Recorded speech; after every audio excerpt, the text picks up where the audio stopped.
Salam əziz və dəyərli müəllimlər. Bu gün sizinlə çərçivə sənədinə yeni salınmış təlimdə rəqəmsal vasitələr və süni intellekt mövzusunun izahını verəcəm. Təlimdə rəqəmsal vasitələr və süni intellekt elə də çətin dərs deyil. Bir çoxlarımızın bəlkə də bildiyimiz proqramlardan danışacağıq. Məsələn, burada ChatGPT də əminəm ki, çox adamın istifadə etdiyi bir süni intellekt proqramıdır. Canva-dır, əminəm ki, bir çoxlarımızın istifadə etdiyi bir proqramdır. İndi digərlərini ola bilər ki, bəlkə də istifadə eləmirsiniz. Deməli, bugünkü dərsimiz, mən indi kitabdan belə deyək də qısaltmışam, sizə ən vacib olan məqamların PDF-ini düzəltmişəm və bunun üzərindən izah verəcəm. Artıq bilirik ki, bəli, müasir təhsil texnologiyasız təsəvvür edilmir. Bəli, artıq elə bir dövrdə yaşayırıq ki, hər şey proqramlaşdırılır, hər şey artıq texnologiya ilə bağlıdır. Ona görə də biz nə edirik? Bu vasitələr ənənəvi dərsi fərdiləşdirmək və yaradıcılığı artırmaq üçün bir imkandır və yaxud da bizim üçün bir imkan yaradır. 5 dənə proqram haqqında öyrənəcəyik. 1, 2, 3, 4, 5 proqram haqqında öyrənəcəyik. Birinci bunlar haqqında ümumi məlumat verək ki, Google Classroom, bildiğiniz Google, Class sinif, Room isə otaq. Yəni Google-da sinif otağı tapşırıqların strukturlaşdırılması və sinif idarə edilməsi üçün bu proqram yaradılır. Kahoot və Quizzes, ikisi də test quizlər adına məlumdur. Yəni oyun əsaslı testlər vasitəsilə şagird motivasiyasını yüksəltmək və dərhal rəy vermək üçün istifadə olunur. Bir də süni intellekt olaraq ChatGPT və Canva mətin, şəkil və dizayn kontentinin sürətlə hazırlanması və bu zamanda müəllimin iş yükü təbii ki azalır.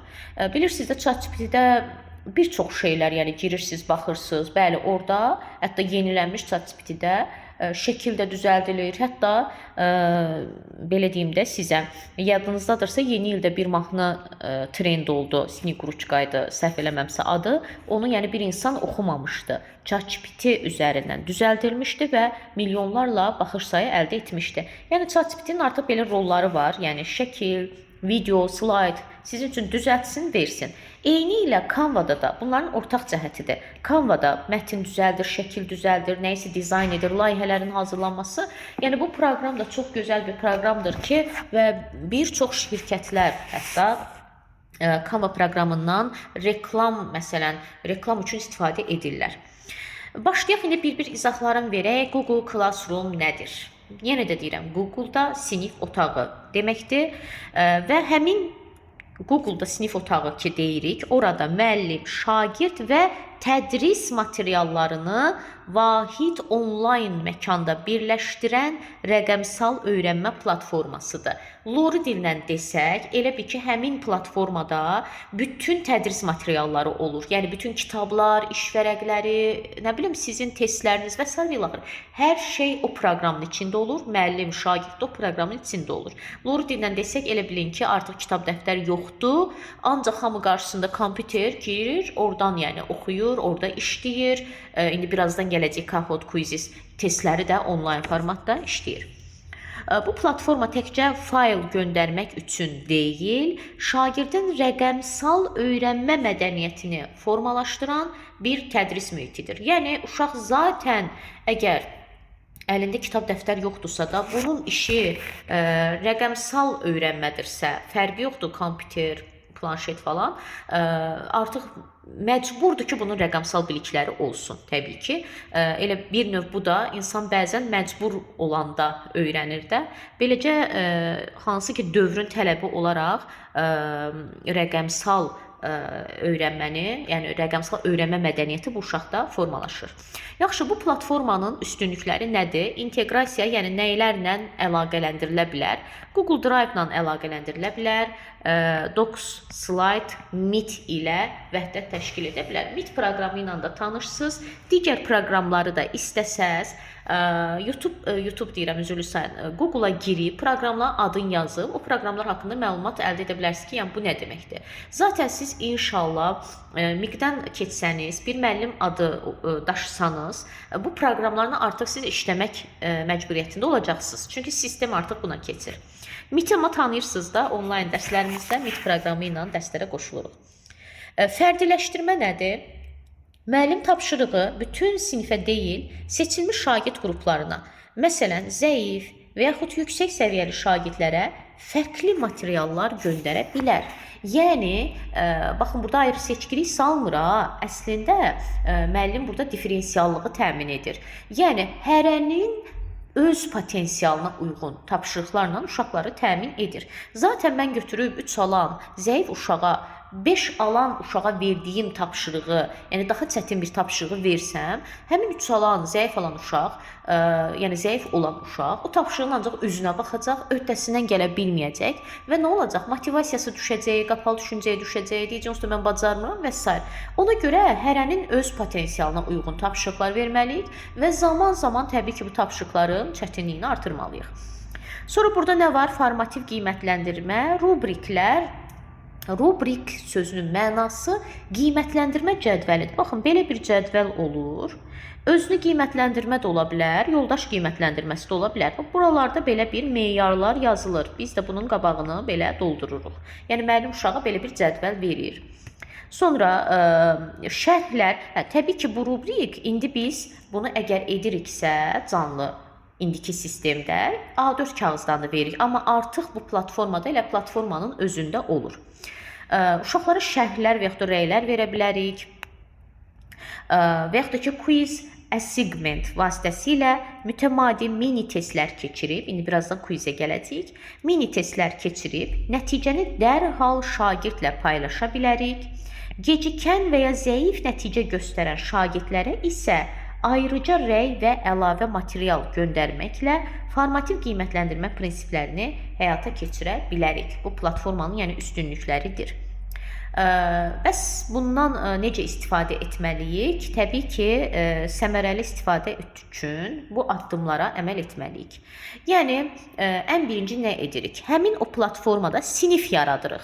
Məsəl üçün, mən riyaziyyat müəllimiyəm, gəlirəm, yaradıram. Yəni, belə deyək də, bir otaq yaradıram. Yazıram riyaziyyat 8A, tarix 9B, Azərbaycan dili 11A. Yəni, bildiniz, hər müəllim öz fənninə uyğun, öz sinfinə uyğun bir otaq yaradır. Yəni, hər fən və ya sinif üçün ayrı bir virtual otaq yaradılır. Məsələn, 8A riyaziyyat fənni. Class work, yəni class yenə də sinif, work iş deməkdir. Sinif işi bölməsi orada yaradılır. Materiallar, mövzular üzrə 3 əsas kateqoriyaya qruplaşdırılır. Yəni, birinci qrup material qrupudur, ikinci qrup tapşırıq və quiz qrupu. Yəni ki, məsələn, materialda nələr olur? Slaydlar, yəni keçəcəyim dərsə aid slaydlar ola bilər, mətnlər ola bilər, videolar ola bilər, izahlı nümunələr ola bilər. Sonra ona aid, yəni keçəcəyim dərsə aid yazılı və ya praktiki işlər, yəni ya yazılı tapşırıqlar verə bilərəm, ya da praktiki iş. İndi baxır da fən nədir, fənnin məqsədindən asılıdır təbii ki bunlar. Və sonra həmin keçəcəyim dərsə aid testlər və ya qısa yoxlama sualları. Yəni bunların hər birini də həmin sinif işi bölməsində yaratmalıyıq. Axı dedik, əlimizdə kitab, dəftər, qələm heç nə yoxdur, hamısı orada işləniləcək. Arxivləşdirmə nədir? Artıq tədris ili bitdi. 8 ayla mənim işim bitdi. Tədris ili bitəndə sinif arxivə atılır. Təbii ki, gələn il mənim yenə də keçən ilin 7A-ları, gələn il olacaq 8A. Mən durub da bunu açmıram. Təzədən onlara aid bir dənə virtual otaq yaradacağam. Amma bunu arxivə atıram. Bu zaman o aktiv olmasa da gələcəkdə yeni planlaşdırma üçün hazır nümunə kimi oradan istifadə edə bilərəm. Yaxşı, bunun metodik yanaşması nədir? Yəni bu bir məqsəddir, yoxsa bir vasitədir? Təbii ki, bu bir, belə deyək də, məqsəd ola bilməz. Texnologiya məqsəd deyil. Texnologiya sadəcə bizim üçün bir vasitədir. Əsas hədəfimiz nədir? Şagirdlərdə tənqidi təfəkkür və rəqəmsal savadlılıq inkişaf etdirməkdir. Hətta biz tənqidi təfəkkürdə də deyildiyi etibarlılığı yoxlamaq. Bunun eynisini rəqəmsal kompetensiyada demişdik ki, məlumatın etibarlılığını yoxlamaq. Müəllimin rolu nədir burada? Texnologiyadan şüurlu istifadə edən, ondan asılı olmayan öyrənənlər yetişdirmək və riskləri, yəni məxfilik, etik məsələləri idarə etməkdir. Yəni uşaqlara aşılamalıyıq ki, o texnologiyadan asılı, aludəçi olmasın. Sadəcə məqsədyönlü şəkildə istifadə etsin. Gəldik, Kahoot nədir? Kahoot şagirdlərə internet bağlantısı olan istənilən cihazdan istifadə edərək real vaxt rejimində əyləncəli və interaktiv fəaliyyətlər yaratmağa imkan verən oyun əsaslı təlim platformasıdır. Bəli, oyun əsaslıdır. Müəllim əvvəlcədən sual-cavab tipli kiçik oyun, yəni quizlər hazırlayır. Şagirdlər isə pin kod vasitəsilə oyuna qoşularaq cavablarını göndərirlər. İndi sizə bir dənə məsələ deyim. Biz belə bir dərslər keçirik. Məsələn, tədris formaları və yaxud da ki, təlim modelləri. Tədris formaları nə idi? Sinxron, asinxron. Təlim modelləri isə cürbəcür. Layihə əsaslı, problem əsaslı, sorğu araşdırma və s. Bilin ki, artıq bu dərslər bura salınıbsa, o həmin mövzularla bunların çox sıx əlaqəsi var. Məsələn, görürsünüz, deyirəm ki, burada Kahoot şagirdlərə, bax, burada dedim, real vaxt rejimində, yəni sinxron tədris. Ona görə bunu, yəni mahiyyətini dərindən başa düşək. Demək, nə dedik? Müəllim kiçik quiz hazırlayır, şagird isə pin kod vasitəsilə oyuna qoşulub cavabı göndərirlər. Bunun üstünlükləri nədir? Sadəcə ənənəvi dərs mühitini qısa müddətdə oyun şousuna bənzər interaktiv formaya çevirir. Əsas üstünlükləri də odur ki, uşaqlarda böyük bir motivasiya yaradır və sinif dinamikası. Yəni şagirdlərin dərsimizə münasibətini və marağını artırır, çünki onlara əyləncəli gəlir. Sinif daxili enerjini müsbət istiqamətdə dəyişir. Burada da formativ qiymətləndirmə müəllim şagirdin mövcud bilik səviyyəsini sürətlə qiymətləndirə və səhvlərə dərhal rəy verə bilər. Dedik axı, bu real vaxt rejimində olur, yəni sinxron tədris. Akademik nailiyyət nədir? Tədqiqatlar göstərir ki, Kahoot'un düzgün tətbiqi şagirdlərin akademik performansını əhəmiyyətli dərəcədə artırır. Bəli, çünki şagirdə maraqlı gəlir axı. Zaten bunun marağını artırırsa, diqqətini cəlb edirsə, bu kimi oyunlar, bu kimi quizlər, o davamlı öz üzərində işləyəcək. Belə-belə onun akademik nailiyyəti də artacaq. Kahoot'u dərsdə necə effektiv istifadə etməliyik? Belə deyək də, təbii ki, platformanın dəyəri onun dizayn olunmasından birbaşa asılıdır. Məsələn, belə deyək, məqsəd yönlülük, yəni oyun sadəcə əyləncə üçün deyil. Təbii ki, bayaq da dedim, bizim bütün türklər demiş çabamız, bütün çalışmağımız odur ki, məqsədə çataq. Bunlar sadəcə bir vasitədir. Konkret təlim məqsədinə xidmət etməlidir. Yəni, oyun sadəcə bir vasitədir. Platformalar, proqramlar sadəcə bir vasitədir. Suallar fəndə keçilən əsas anlayışları və bacarıqları yoxlamalıdır.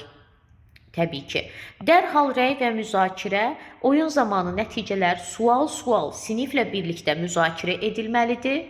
Yəni ki, artıq uşaqlar işləyib bitirdilər, nəticələri sual-sual siniflə müzakirə edirik. Hətta niyə məsələn A cavabı doğrudur, B, C, D, E cavabı hansı səbəblərdən yanlışdır? Bunun hər birini, yəni dənə-dənə izahını verməliyik. Balanslı istifadə nədir? O deyirik, adam bir şeydən çox istifadə edəndə bezir. Bu da onun kimi, hər dərsdə eyni formatda istifadə olunarsa, oyun yorğunluğu yarana bilər.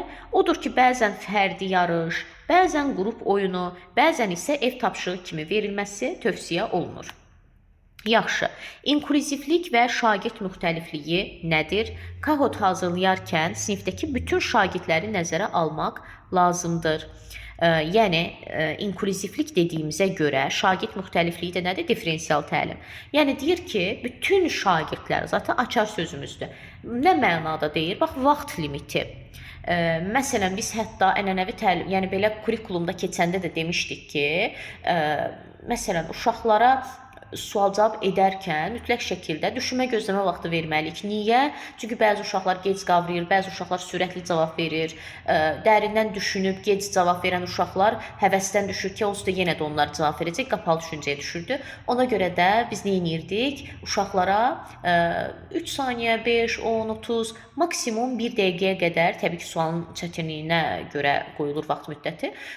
Yəni, nə edirdik? Uşaqlara düşünmə gözləmə vaxtı verirdik ki, daha dərindən düşünən, gec qavrayan uşaqlar da o sualın ətrafında düşünüb cavab verə bilsinlər.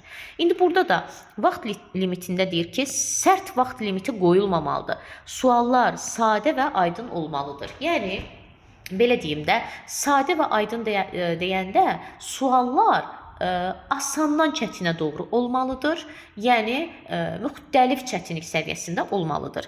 Xüsusi ehtiyaclar nədir? Xüsusi təhsil ehtiyacı olan şagirdləri də unutmamalıyıq. Yenə də deyirəm, bəli, unutmamalıyıq.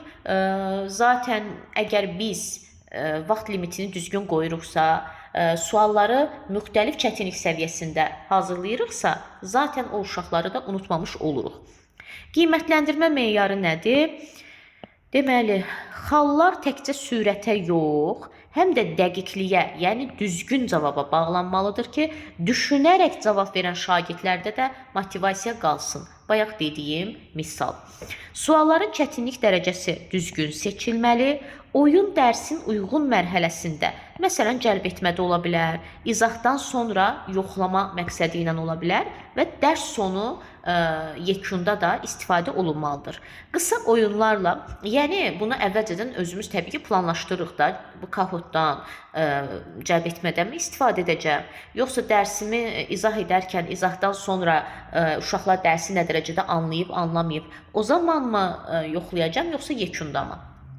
Qısa oyunlarla şagirdin nəyi anlayıb anlamadığını görmək olur. Bu da oldu Kahoot. Quizzes nədir? Quizzes oyun əsaslı onlayn test, formativ qiymətləndirmə platformasıdır. Müəllimlər burada çox seçimli, yəni A, B, C, D, E variantlı, doğru, səhv variantlı və qısa cavablı suallardan ibarət quizlər hazırlayırlar. Şagirdlər bu oyunlara kompüter, planşet və telefon vasitəsilə təbii ki qoşula bilərlər. Nədir bunun üstünlükləri? Həm müəllim, həm də şagird üçün bir çox üstünlüklər yaradır. Məsələn, fərdi sürət. Şagirdlər testləri həm canlı rejimdə, həm də öz sürətləri ilə fərdi şəkildə işləyə bilər. Yəni, həm sinxron, həm də asinxron işləyə bilərlər. Akademik performans nədir? Tədqiqatlar göstərir ki, quizzes şagirdlərin öyrənmə motivasiyasını və müxtəlif fənlər üzrə akademik nəticələrini artırır. Bu cümlənin eynisini Kahootda da demişdik. Bəli, uşaqlarda maraq oyanır ki, bu da onlarda neynir?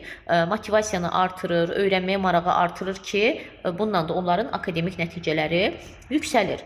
Oxu bacarığı, xüsusilə oxu bacarığı və mətni anlama ilə bağlı araşdırmalarda quizin interaktivliyinin şagird məmnunluğunu və qavrama səviyyəsini yüksəltdiyi də müəyyən edilmişdir.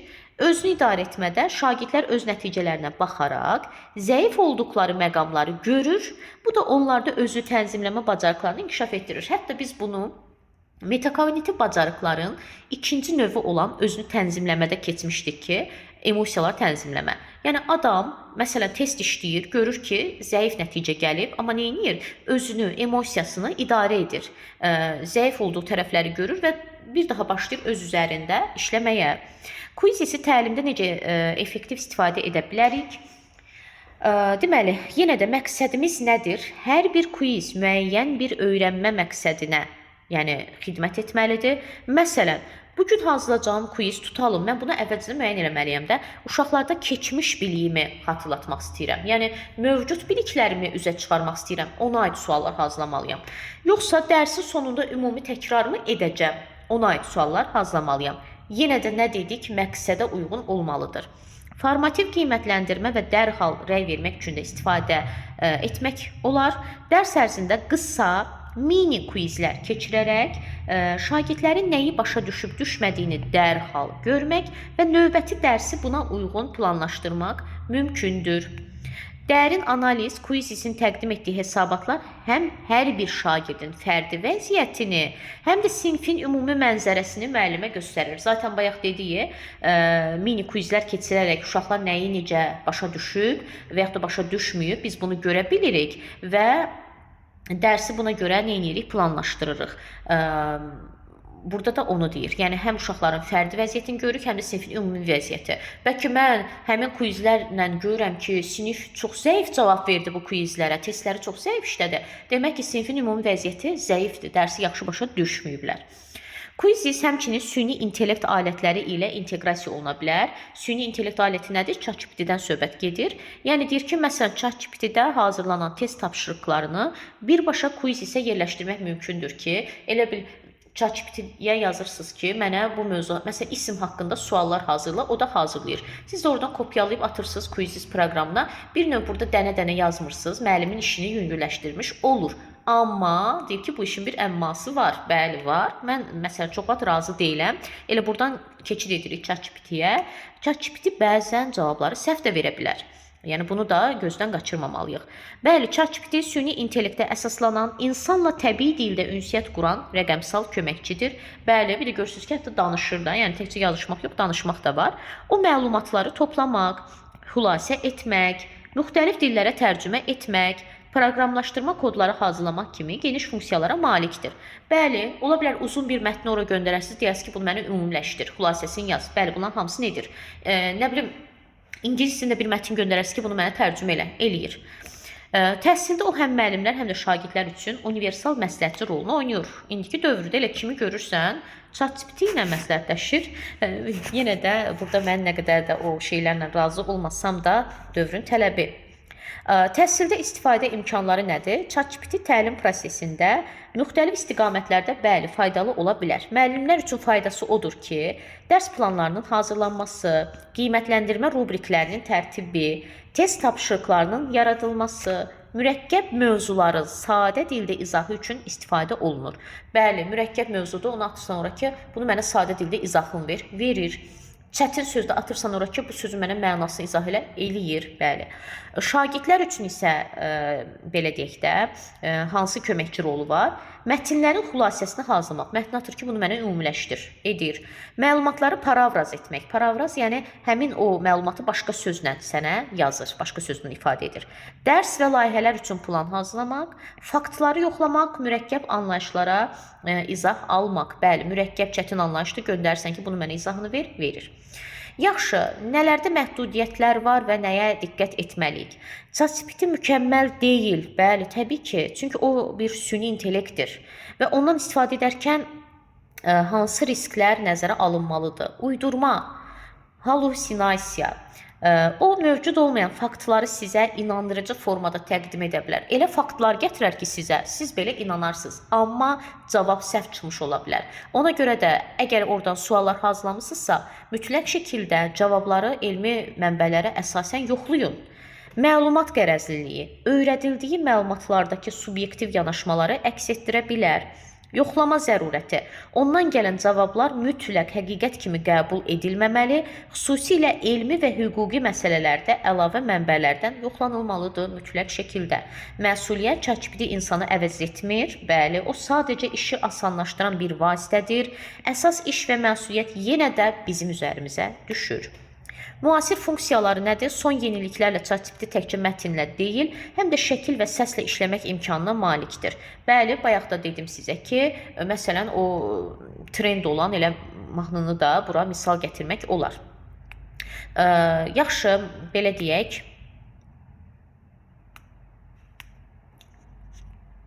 Bir saniyə. Deməli, Canva nədir?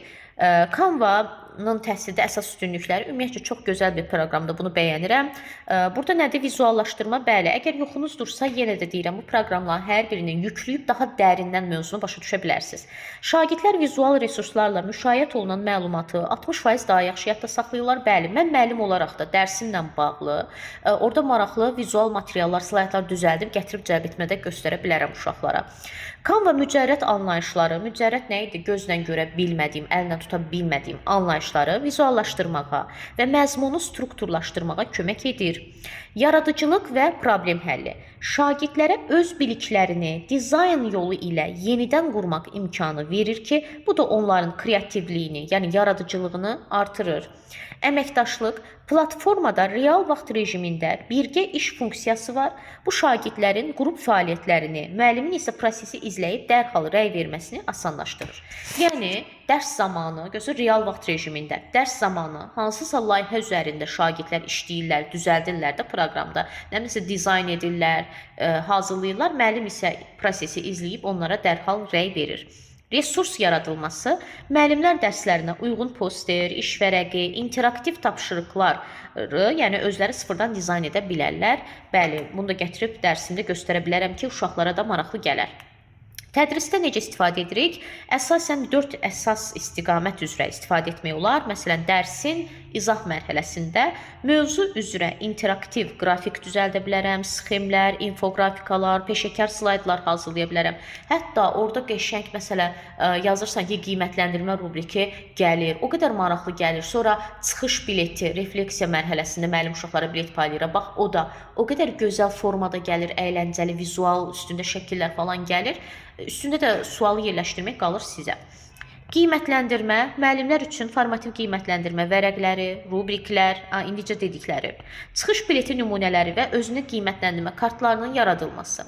Şagird fəaliyyətləri nədir? Şagirdlərin layihə təqdimatları, posterlər, zaman oxu, xəritə və qrup işi nəticələrinin vizual təqdimatı üçün istifadəsi. Bəli, bayaq da dediyim kimi, sinifdə hansı layihəni düzəldirlər, ona aid posterimi düzəldirlər, baxırdı indi dərsə. Qrup işi ilə düzəldirlər, onu təqdimat edirlər. Müəllim də izləyir və qiymətləndirir. İnklüzivlik, əlçatan şriftlər, yüksək rəng kontrastı və sadə dizayn alətləri vasitəsilə xüsusi təhsilə ehtiyacı olan şagirdlər üçün materialların uyğunlaşdırılmasını təmin edir. Bəli, hər cür rəng, hər cür şrift var. Məsələn, burada disleksiya problemi olan uşaqlar üçün deyə bilərik ki, disleksiya problemi olan uşaqlar, baxın, belə ağın üstündə qara hərflərlə yazılmış cümlələri oxuya bilmirlər. Məsələn, üstündə qırmızı rəng olsun, arxa fon, üstündə başqa rəng olsun, o daha yaxşı ola bilər ki, bunu da Canva-da edə bilirlər. Canva həmçinin süni intellekt əsaslı, belə deyək, platforma hesab olunur və digər alətlərlə Google Classroom inteqrasiya olunaraq hazırlanmış materialların birbaşa tapşırıq kimi paylaşılmasına imkan yaradır. Bayaq Google Classroom'da nə dedik? Bütün materiallarımızı ora yığırdıq axı. Slaydlarımızı, nə bilim, materiallarımızı, ona uyğun tapşırıqlarımızı, ona uyğun testlərimizi, bəli, hamısını ora yerləşdirə bilirik. İndi burada sizə nə eləmişəm, bunları belə düzəltmişəm, daha rahat olsun. Deməli, tədris və idarə etmə aid idi Google Classroom-a. Nə dedik? Bütün materiallarımız oradaydı və sinif idarə etməsi də Google Classroom-a aid idi. Dərsin strukturunu qurmaq və tapşırıqları idarə etmək.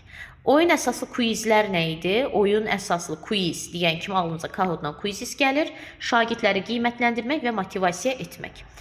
Content və dizaynını da harda düzəldirdik? Bir ChatGPT-də, bir də Canva-da. Test sualları hazırlamaq və vizual materiallar yaratmaq. Bu da bunların ortaq cəhəti.